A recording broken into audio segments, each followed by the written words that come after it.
Welcome to the Become a Writer Today podcast with Brian Collins. Here you'll find practical advice and interviews for all kinds of writers. Hi, this is Brian Collins of the Become a Writer Today podcast, and welcome to this week's episode. Now, at the time of recording this episode, which was around June 13th, I just finished publishing my new book, This Is Working. Focus on what matters and get the results you deserve. The book explains how you can focus on your work or on your writing and how you can say goodbye to feelings of overwhelm and when you feel distracted. The book will also help you accomplish more in your business. So whether you have a business as a copywriter or a freelancer or a side hustler or at work, and it can also help you accomplish more with your creative projects like writing a book. One of the key things that I learned from publishing this book is the value of an editor.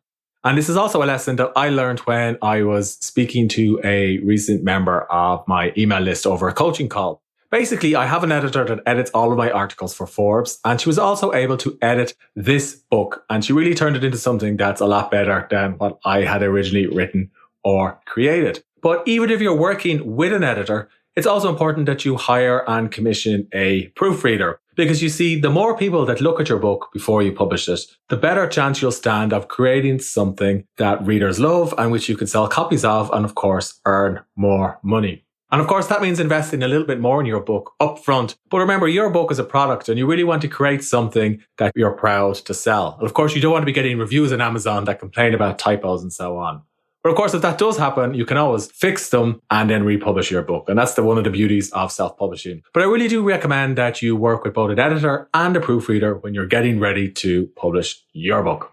On that topic, I was recently speaking to a member of my email list over a coaching call, and he was wondering whether he should hire a long-term coach to help him take his book from a first draft to the finish line. And after I dug a little bit deeper, we found out that he'd actually written 80% of his book, but he was just struggling to get to the end. And what this particular person actually needed wasn't a coach who would help him get to the final 100%. It was an editor, and in particular, a development editor who would help him turn that 80% into 100%. And that's a key thing to remember. Even if your book is not quite finished, you can still get out there and commission an editor because they will work on drafts of your articles and chapters while you can work on finishing your book. And don't forget, editors work quite a bit in advance, so you've got to book them. It's not like you can pick up the phone and say, can you edit my book tomorrow? And they'll need time, of course, to edit your book as well. It can take a couple of weeks or even a month or two, depending on the length of your book. So you really need to plan ahead. And planning ahead means considering what to do, even if your book isn't quite finished. Now, on to this week's interview. Moran is the founder of Capitalism.com, Freedom from the Fast Lane, and the author of an upcoming book which is coming out in 2020 called 12 Months to 1 Million. It's a non-fiction business book. He's helped over 300 entrepreneurs launch and grow 7-figure businesses on places like Amazon. And he does it by encouraging them to ask and answer 3 simple questions that guides them through the stages of starting and building a business. And in this interview, Moran explains what those 3 questions are and how every entrepreneur and author can ask and answer them. He also talks about why he's writing his book, even though writing a book isn't necessarily the fastest way to build a 7-figure business. And he reveals what his writing process looks like. Ryan also talks about why he teaches his ideas in different media, from books to podcasts to videos. And finally, he reveals how he manages his time as an author, entrepreneur, and coach. There's a lot he gets into in the interview, but I started by asking Ryan about his background and why he set up his business, Capitalism.com. And then we got into his book writing process. Sure. So Capitalism.com is a media property for entrepreneurs. We focus on the 2 steps to creating wealth, which are build a business and invest the profits. And it's my opinion that individuals and capitalists and entrepreneurs are the single greatest force for change in the world. So our tagline is create the change. And so we focus on building businesses, investing the profits, and helping entrepreneurs create the change that they want to see in their world, whether that is creating financial abundance or that is solving global warming. I'm of the opinion that entrepreneurship through capitalism is the greatest opportunity for us to solve any problem that we want to solve. So we give entrepreneurs the platform the training grounds, and the network for them to be able to impact the world how they want to impact the world. And we do that through podcasts, video trainings, courses, and conferences and networking opportunities.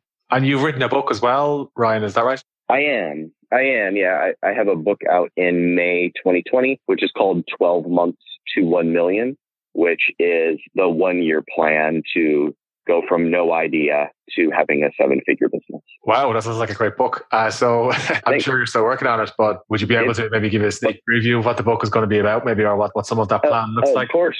Yeah, of course. So funny you should ask, because my final draft deadline is Monday. So you got me at a great time. So the book is made for people who wanted to be entrepreneurs ever since they were kids, people who were kind of born with the itch and never had the predictable plan to build a 7-figure business.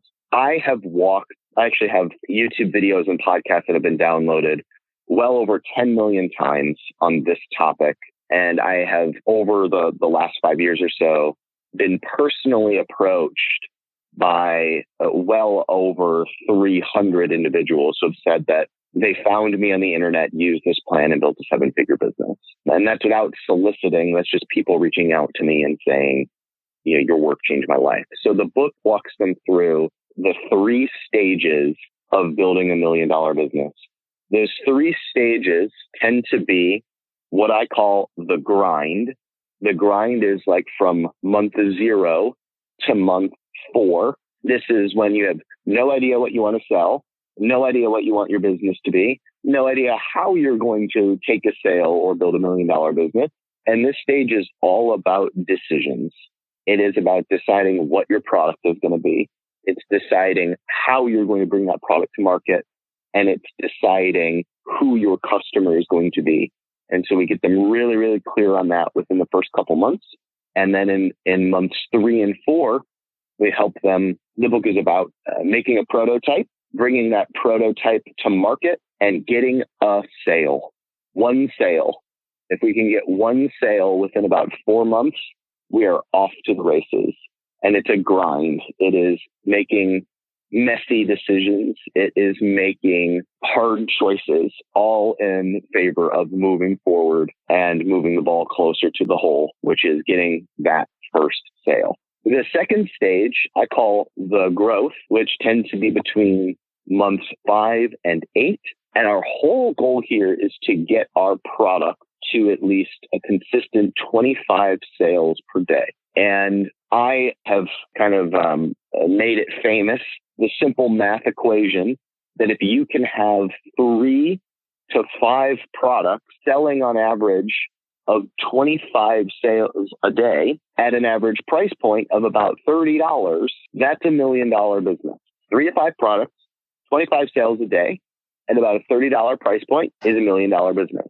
So we have to get that first product to 25 sales a day. And we're going to do that by selling it on Amazon.com in most cases, because Amazon.com does all of the fulfillment, all of the shipping, most of the customer service. The reviews are easy to get if you have some strategies. And so in this block of time, that month 5 to 8, we launch the product, we build an audience for the product, we advertise the product, we get reviews for the product until it is at 25 sales a day. And the final third, the months kind of 8 through 12, are about repeating the process through products 2, 3, 4, and 5.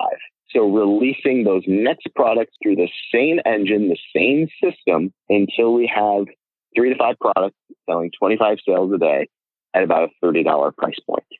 And 12 months to 1 million is the kind of step-by-step plan to walk through those stages. So at the end of the process, you have a 7-figure business that you can either scale or sell for a big payday. And I've had students go in either direction. Sounds like a great idea for a book. And could you give me an example of the type of product that people are selling on Amazon using that process? Oh, sure. I have one student, his name is Jeremiah. Jeremiah's first product was running straps, like you'd put your iPhone in it, and running gear, we'll say. And he found my work, hit $1 million within a year or so, and sold that business for a few $1 million at the age of 22 years old. So at the age of 22 years old, if he invests the profits well, he'll never have to work a day in his life.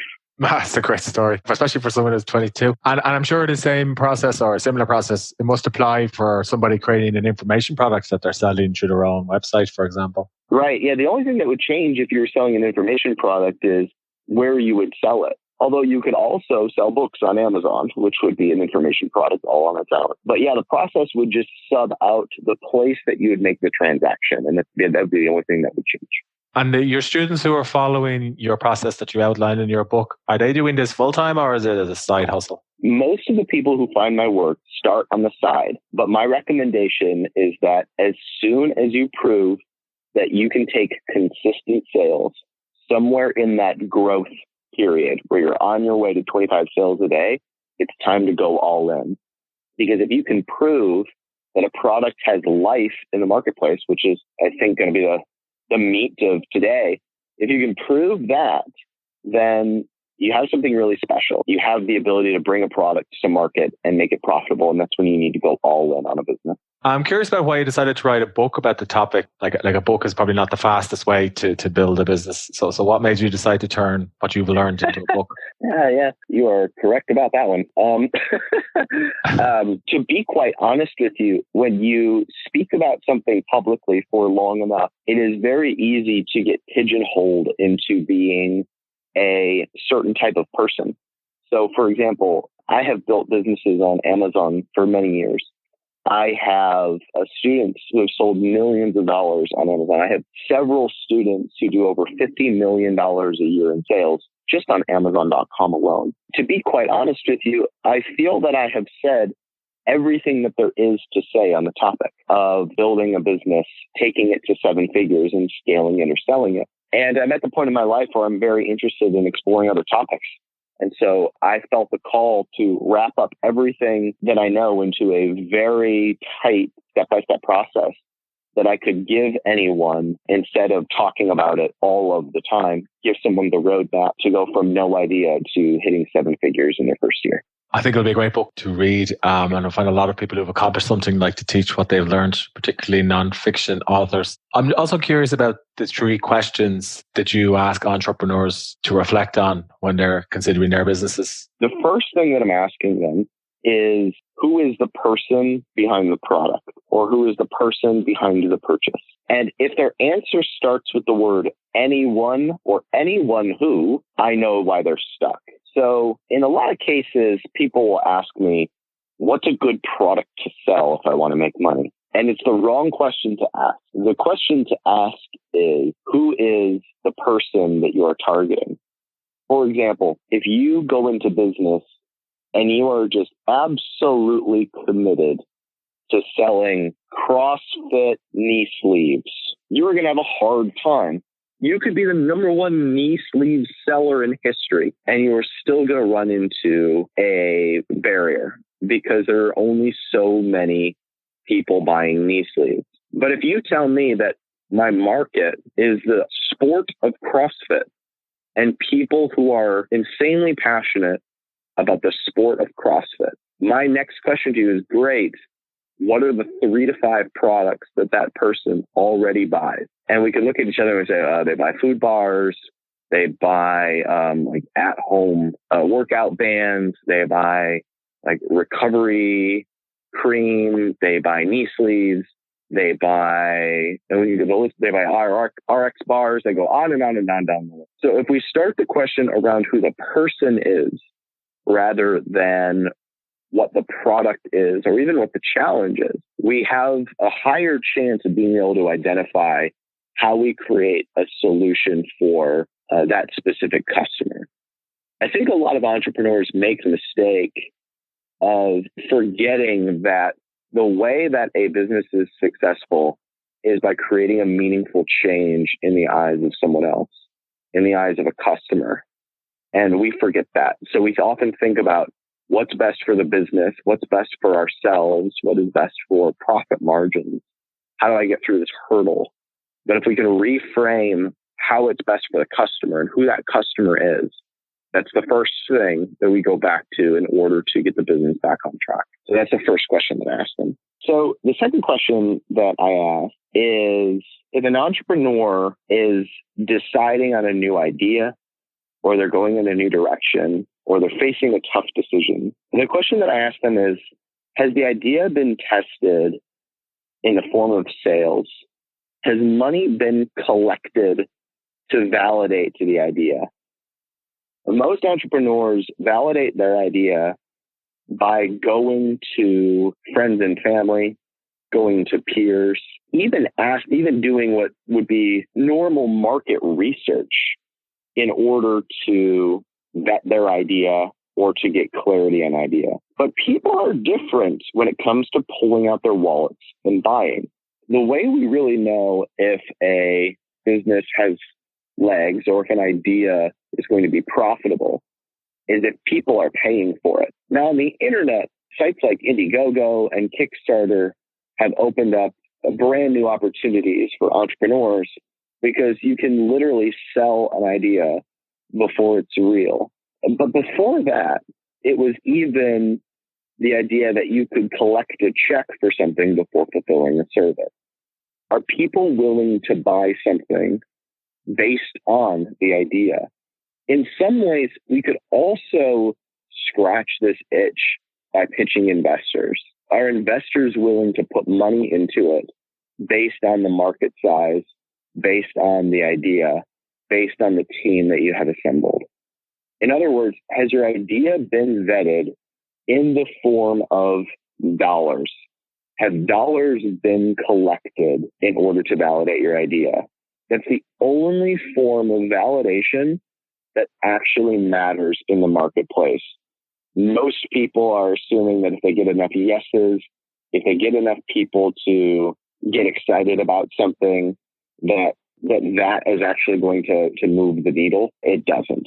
Money is what ultimately determines whether or not your business is going to be successful. So that is question number 2. Makes sense. And the third question? So we talked about people. We talked about has it been proven. So the third question that I would ask an entrepreneur that was validating whether or not they were going to build a 7-figure business is, can we name at least 3 to 5 products that person already buys? So we name 3 to 5 products that person is going to buy. Now, in question number 1, we talked about that person. We looked at who that person is, how they identify. We use the example of CrossFit. We named 4 products that they might buy. And number 2, we could look at, okay, they're already buying this, and this. So in question 3, can we identify those 3 to 5 products that person is already buying? Because in that world, we could simply look at real examples of CrossFitters are already spending their money in these 3 to 5 areas, because we need to have those 3 to 5 products selling at least 25 sales a day at that $30 price point.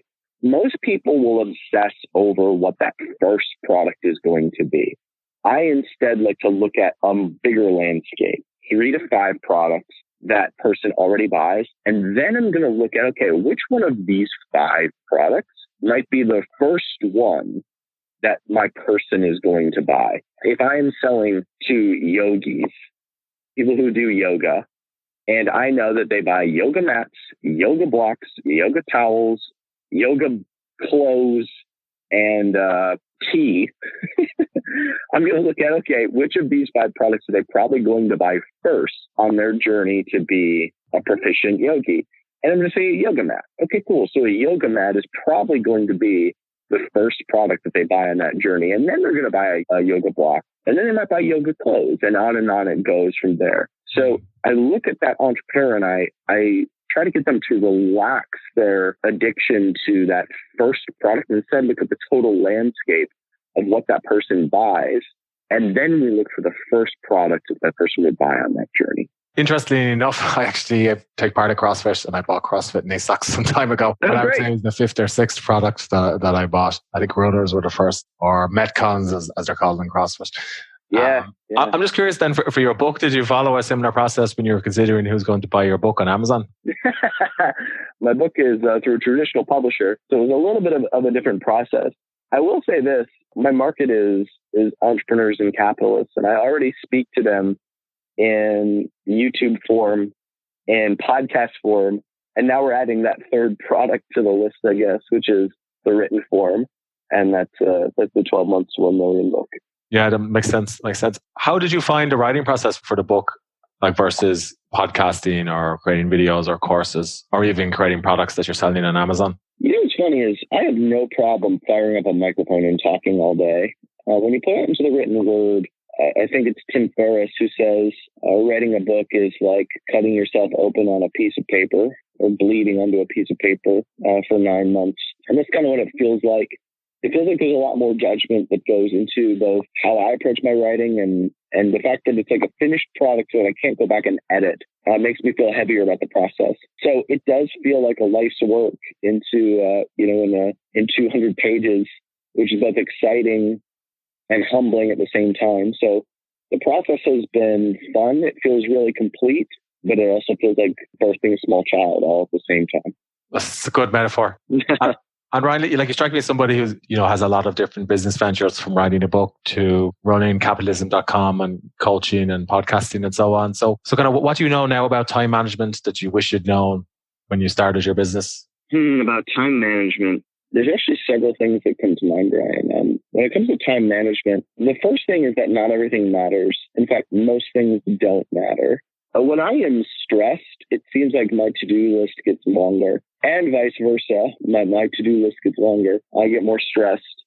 I used to think that more was better. Getting more done was better. Accomplishing more tasks was better. But what I have found instead is nothing is ever really done. Things move forward, but managing multiple things, multiple projects, multiple tasks is actually counterproductive, because I got into this game because I wanted a more fulfilling life. I love business. I enjoy business, and I want to be in that process as part of my life. But we've all experienced moments in which our business feels like it takes up our life rather than the opposite. Our business is our life. Our business has taken over our life. We don't have a life anymore. There are certain things in business that we are better at doing than almost anyone in the world. For me, it's communicating through written word and through spoken word. It's what I'm really good at. It's what I really enjoy doing. And every minute that I spend outside of that sweet spot is a colossal waste of my time. Now, there are still things that need to get done. There are still tasks on the list. But the truth of the matter is that I got into this game because I wanted to double down on my strengths, be rewarded for those strengths in the marketplace, and to enjoy the process of being in that. And so that needs to become the 80% of our time. That needs to be the thing we do during the time we are fresh during the day, which is usually first thing when you are working until just after lunch. That's our sweet spot in terms of getting things done. And then it just seems that all of the things that are left can be fit into like a 1 to 2 hour period at the end of the day. So in terms of time management, more like energy management, the amount that you get done is in direct correlation to the energy that you have. And there's some activities that give you energy, and there are lots of activities that drain your energy. So for me, it has been about prioritizing the former and delegating or eliminating the things that don't give me that energy. More is not better. And I have a phrase that I really have grown fond of, which is most of us got into this game because we wanted freedom, but freedom is the doing. Freedom is the doing of the thing that we want to be doing, of the things that give us energy. And in today's hustle culture, I think we forget that.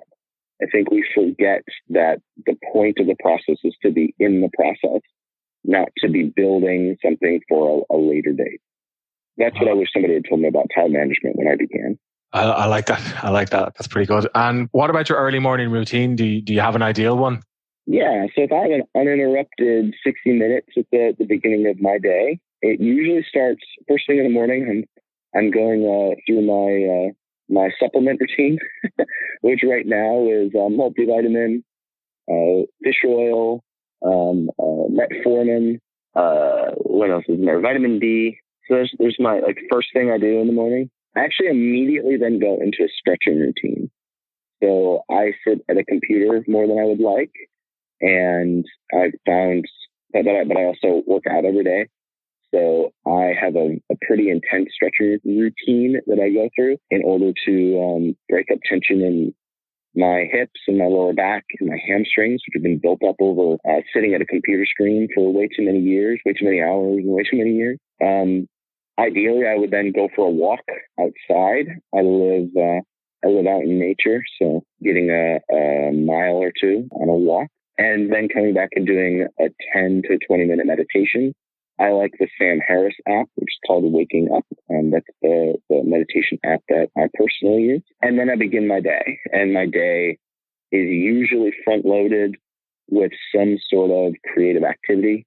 Right now, that has been writing, or it is recording a podcast, or it's making a video, or something that gives me energy. So if I have nothing else going on, I might go live to my audience or write an email to my newsletter list.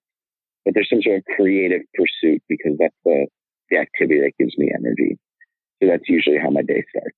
So Ryan, where can people find you or your book online? Yeah, I have a podcast at capitalism.com. It's called The 1%. Or you can just look up my website, which is capitalism.com. Pretty much the easiest domain name for entrepreneurs to remember. And there we have a list of podcasts and videos about building businesses and investing the profit. I hope you enjoyed this podcast episode.